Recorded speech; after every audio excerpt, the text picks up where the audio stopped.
홍성과 당진 등 충남 지역에서 산불이 잇따라 발생했습니다. 산림청과 소방당국은 산불 진화를 완료했으며 정확한 피해 규모를 조사할 예정입니다. 당진에서 SUV 차량이 공사 현장을 덮쳐 60대 여성 신호수가 중상을 입고 병원으로 이송됐습니다. 경찰은 20대 남성 운전자를 입건해 조사하고 있습니다. 더불어민주당이 대전 충남 행정통합 특별법안을 국회에 제출했습니다. 천준호 더불어민주당 원내수석 부대표는 정부와 추가 협의를 통해 세부 내용을 보완하겠다고 전했습니다. 조원휘 대전시 의장과 홍성현 충남도 의장이 통합특별시 의회 독립성 등을 보장해야 한다고 강조했습니다. 이들은 특별시장의 권한을 견제하기 위해 비례대표 의원 정수를 20%로 상향해야 한다고 주장했습니다.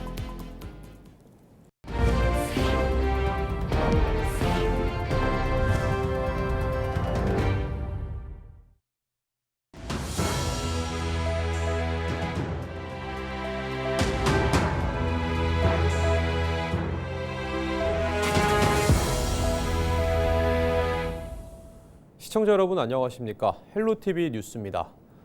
홍성과 당진 등 충남 지역에서 산불이 잇따라 발생했습니다.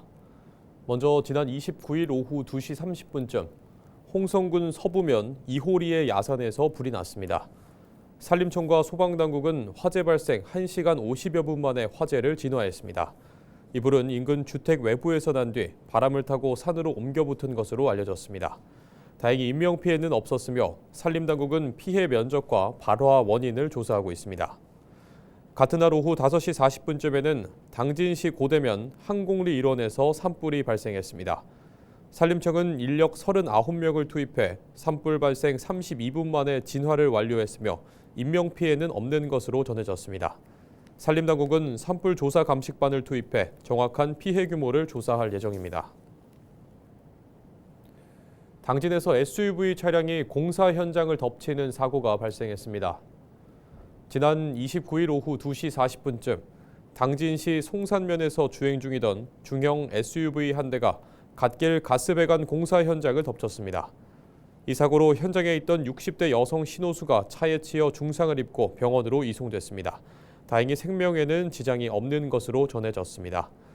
경찰은 졸음운전으로 인한 사고로 보고 20대 남성 운전자를 교통사고 처리 특례법 위반 혐의로 입건해 조사하고 있습니다. 더불어민주당이 30일 대전 충남과 광주 전남 통합 특별법안을 국회에 제출했습니다. 천준호 더불어민주당 원내수석 부대표는 해당 법안은 서울 수도권 일극 체제 극복과 국가 균형 발전 촉진을 위해 만들어졌다고 설명했습니다.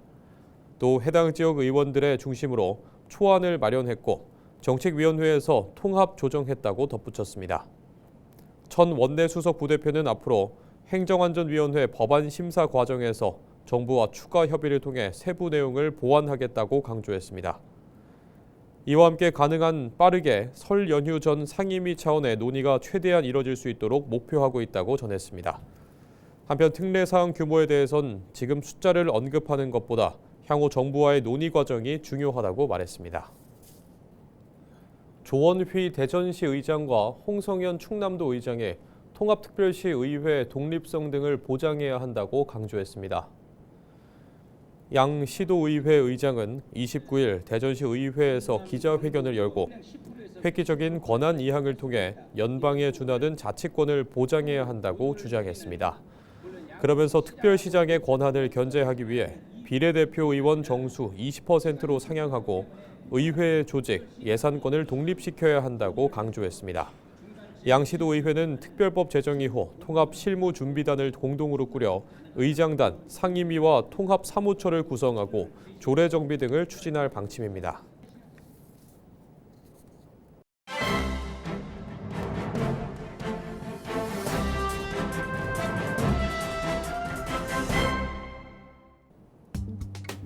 충청투데이 기사입니다. 충청권 내 마약 범죄가 감소하고 있다는 통계적 흐름이 포착됐습니다. 지난해 충청권 4개 시도에서 검거된 마약 사범은 1,080명으로 잠정 집계됐습니다. 이는 전년보다 11% 감소한 것으로 1,470명으로 정점을 찍은 2023년과 비교하면 36% 감소했습니다. 같은 기간 충청권 경찰에 접수된 마약 범죄 발생 건수도 2023년 1,274건, 이듬해 1,055건, 지난해 936건으로 같은 흐름을 보였습니다. 충청권 마약 사범이 감소한 배경으론 마약이 국내로 들어오는 국경 단계에서부터 적발량이 역대급에 달한 것이 주요 원인으로 꼽힙니다.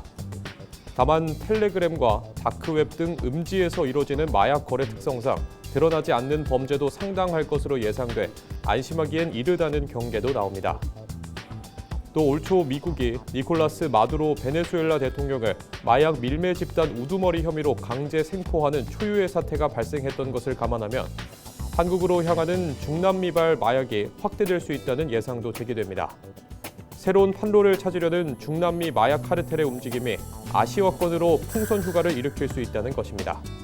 지금까지 신문 브리핑이었습니다.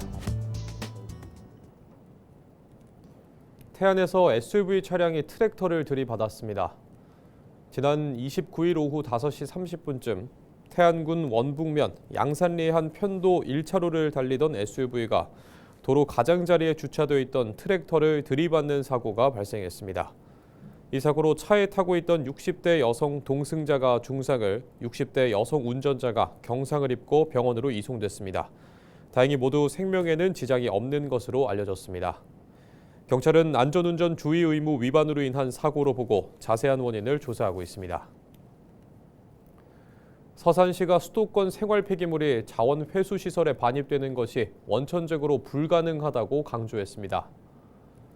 수도권 생활 폐기물이 자원 회수 시설에 반입될 수 있다는 의혹이 온라인과 지역 커뮤니티를 중심으로 확산하고 있습니다. 당진시 생활 폐기물에 섞인 수도권 생활 폐기물, 폐기물 재활용 업체에서 나온 폐기물이 서산시 자원 회수 시설에 반입될 수 있다는 겁니다.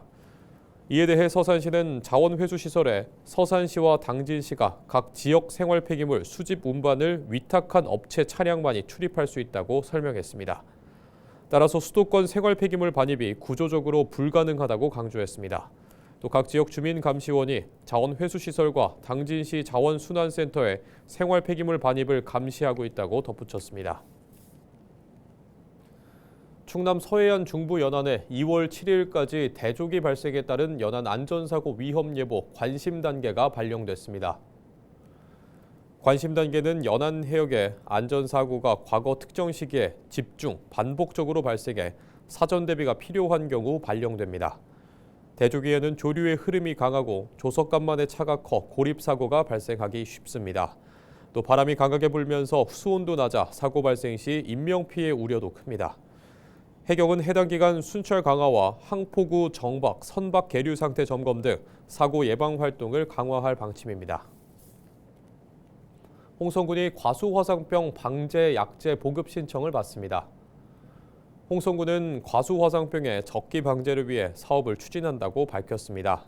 기존에 지원받은 이력이 없는 신규 과원 농가는 약제 수량 파악과 대상자 등록을 위해 다음 달 13일까지 사전 신청을 마쳐야 합니다. 기존에 지원받은 농가는 별도의 사전 신청 절차 없이 약제를 받을 수 있습니다. 홍성군은 과수화상병은 사과와 배 등에서 발생하는 세균병으로 치료제가 없어 적기 방제가 중요하다고 강조했습니다. 충남도가 중소기업과 소상공인 대상 금융 지원에 나섭니다. 30일 충남도와 하나은행, 충남신용보증재단은 중소기업, 소상공인 금융 지원을 위한 특별 출연 업무 협약을 맺었습니다. 협약에 따라 하나은행은 충남신보에 55억 원을 특별 출연하고 충남신보는 담보력이 부족한 도내 중소기업과 소상공인의 신용보증을 지원할 방침입니다. 업체당 최대 지원 규모는 중소기업 5억 원, 소상공인 1억 5천만 원입니다. 한편 충남도는 올해 중소기업과 소상공인에 각각 자금 6천억 원을 지원할 계획입니다. 당진시가 설 명절을 앞두고 물가 안정 대책을 집중적으로 추진합니다. 당진시는 지난 26일부터 다음 달 13일까지 3주간을 물가 안정 특별 대책 기간으로 정했습니다. 해당 기간 가격 표시제 실태 점검과 설 성수품 물가 조사, 물가 안정 캠페인 등을 추진할 계획입니다. 점검 대상은 전통시장과 소매점포, 대형 상점 등 명절 성수품 취급업소입니다. 점검 대상은 가격 표시제 이행 여부와 가격 미표시, 허위 표시 등 위반 행위입니다. 또 농축수산물 등 명절 수요가 많은 품목을 중심으로 가격 급등과 담합 여부를 점검하고 상인회 협조를 통해 자율적인 가격 안정 참여를 유도할 방침입니다. 최근 전남에서 발생한 산불이 모두 주택에서 시작된 화재가 산으로 번진 것으로 확인됐습니다. 소방당국은 주택 화재 예방이 산불을 막는 데 무엇보다 중요하다며 집중 점검에 나섰습니다. 장혜원 기자입니다. 시뻘건 불길이 산등성이를 따라 활활 타오릅니다. 소방대원들은 불씨를 끄느라 안간힘을 씁니다. 최근 발생한 곡성 산불 현장입니다. 시꺼먼 연기가 산 전체를 뒤덮습니다. 광양에서도 주택에서 시작된 불이 순식간에 산불로 이어졌습니다. 최근 발생한 두 화재 모두 주택에서 시작된 불이 마른 나무와 낙엽 등에 옮겨 붙으면서 강한 바람을 타고 산불로 확산됐습니다. 이에 소방당국은 화목 보일러를 사용하는 주택을 중심으로 집중 예찰 활동에 나섰습니다. 소방대원들은 마을 곳곳을 돌며 보일러 주변 가연물 여부를 점검하고 주민들에게 화재 예방 수칙을 안내합니다. 화목 보일러의 경우 덮개를 제대로 닫지 않으면 불씨가 밖으로 튀면서 자칫 큰 화재로 이어질 수 있습니다.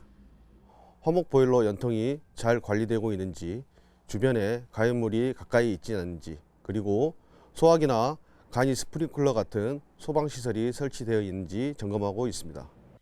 최근 10년간 전국 산불 원인을 보면 주택 등 건축물 화재가 약 6%를 차지했습니다. 담뱃불과 쓰레기 소각, 논밭두렁 소각까지 포함하면 안전 부주의로 인한 산불은 약 40%에 달합니다.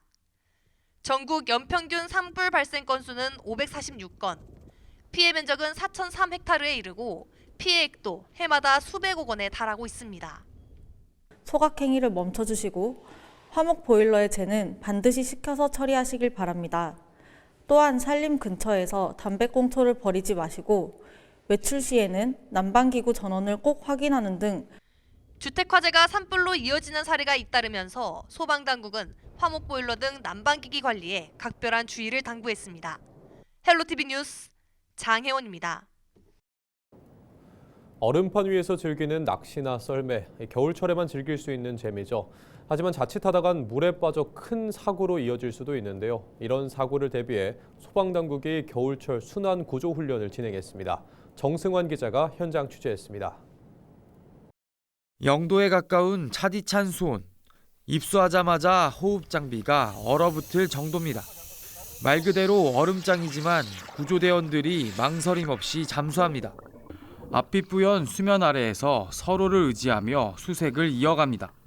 얼음구멍에서 40m가량 떨어진 지점. 구조 대상을 발견하자 들것에 실어 물 밖으로 옮깁니다. 얼음에서 위에서 육안으로 확인할 수 있는 게 위에서 물 수상에서 확인이 안 되기 때문에 물 안에서 그만큼 더 많은 위험이 도사리고 있고 생각보다 많이 어둡기 때문에 시야도 또 안 나오는 문제점들이 있습니다. 최근 3년간 겨울철 발생한 순환 사고는 총 4,300여 건. 이로 인해 156명이 목숨을 잃었습니다. 겨울철 순환 사고는 차가운 물로 인해 저체온증 발생 위험이 높아 더욱 위험합니다. 특히 얼음이 깨져 물에 빠졌을 경우 스스로 탈출하기도 쉽지 않아 빠른 대처도 힘듭니다. 육안으로 봤을 때는 그 얼음이 단단해 보이지만 물이 흐르고 녹기 때문에 그 얼음이 얇아질 수 있고 금이 가고 위험한 상황이 발생할 수 있습니다. 소방당국은 축제장같이 안전이 확인된 곳 외에는 얼음판에는 올라가지 말라고 당부했습니다. 또 물에 빠진 사람을 봤을 땐 곧바로 119에 신고하고 직접 접근하기보다는 긴 막대기 같은 사물을 이용해 구조를 시도하는 것이 좋다고 조언했습니다. 헬로티비 뉴스 정승환입니다. 태안군이 농경지 2곳 침수 예방과 방조제 4곳 개보수를 위한 사업비 209억 원을 확보했습니다. 태안군은 상습 침수 지역인 근흥면 중립지구에 국비 101억 원을 투입해 배수로 정비와 복토를 추진할 계획입니다. 또 고남면 누동지구에 침수 방지 시설을 구축하고 근흥면과 고남면 등 노후 방조제 4곳을 보강해 해일 피해를 방지할 방침입니다. 이상으로 뉴스를 마칩니다. 시청해주신 여러분 고맙습니다.